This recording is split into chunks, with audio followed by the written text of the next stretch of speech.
Chapter 1. The End of a Hero. The sun was setting, casting a golden light over the peaceful fields as the wind gently rustled the trees. Satori, the beloved hero of the realm, sat quietly on a hill, his body weary with age. He had lived a long, full life, one of battles, victories, and more importantly, peace. The world he had fought so hard to protect now thrived, its people safe and content. As he watched the sun dip below the horizon, a deep sense of fulfillment washed over him. He smiled, his old body resting against the tree behind him, his sword lying peacefully by his side. This was the end for him, he knew. His time had come, and he accepted it with grace. There was no regret in his heart. Only peace. "I've done all I could," Satori whispered to himself, "and it was enough." As his eyelids grew heavy, Satori let out a contented sigh.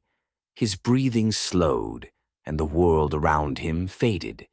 Just as he was slipping into the eternal rest he had earned, something unexpected happened.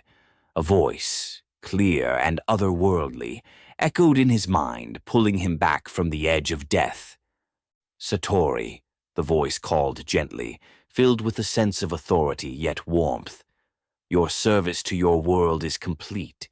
You have lived a life of honor and valor, and I offer you a choice."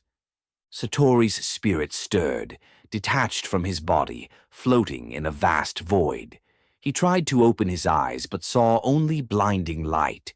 The voice continued, "You may pass on, content in what you've achieved, or," the voice paused for a moment, "you can have another go.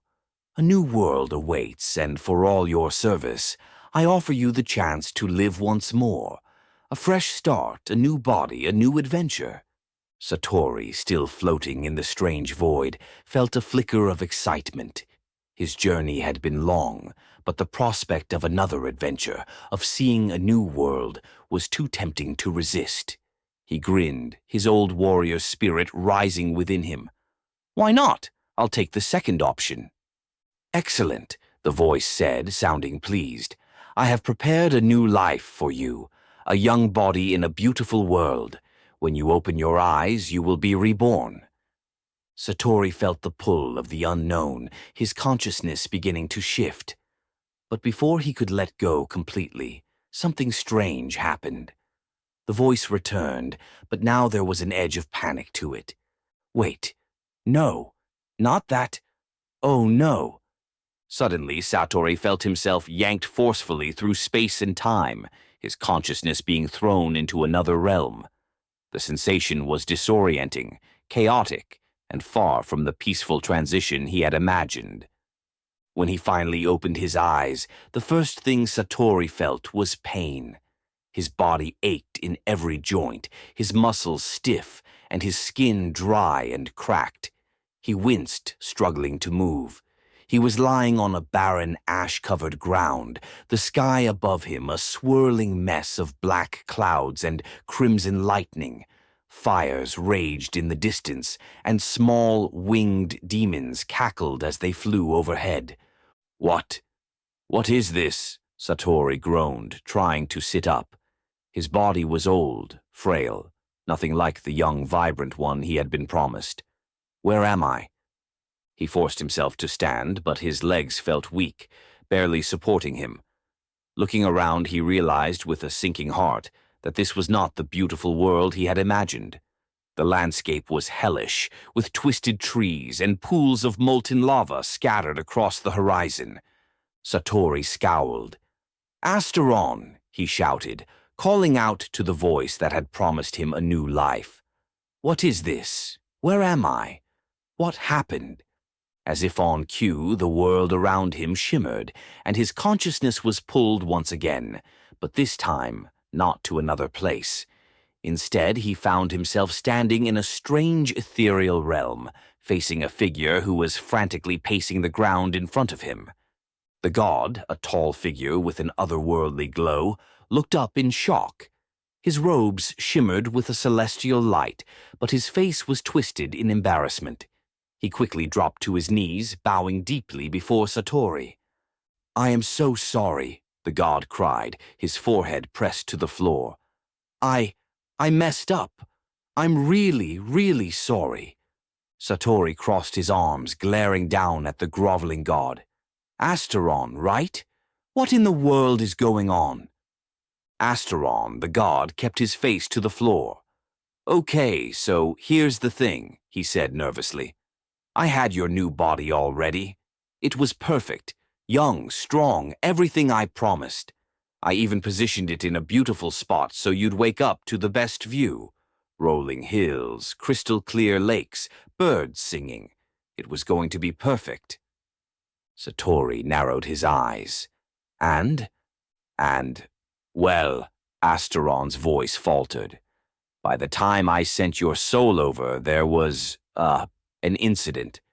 Satori raised an eyebrow. "An incident?" "Yes, you see. The ground under the body kind of fell out." Asteron's voice grew quieter. "And the body, well, it fell to its death." Satori's expression was blank for a moment.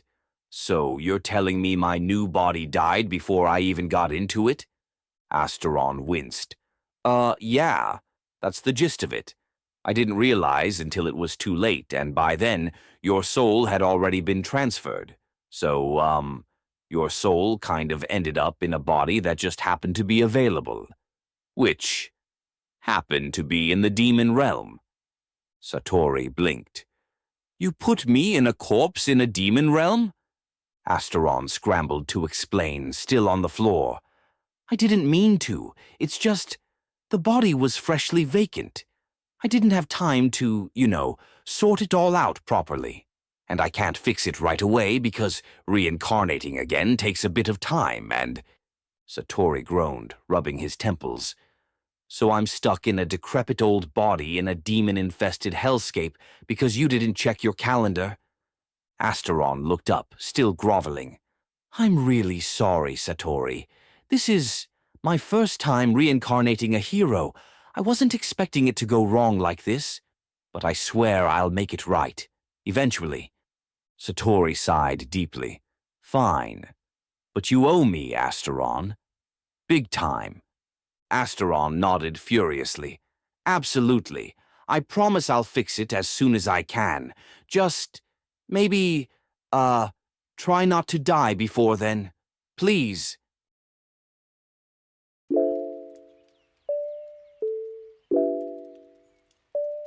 Thanks for watching. If you enjoyed this, don't forget to like, subscribe, and follow for more. Let us know in the comments what kind of story you'd love to see next, or if you'd like us to drop full chapters of your favorite shorts. And hit that bell so you're the first to catch our latest adventures. More exciting content is on the way.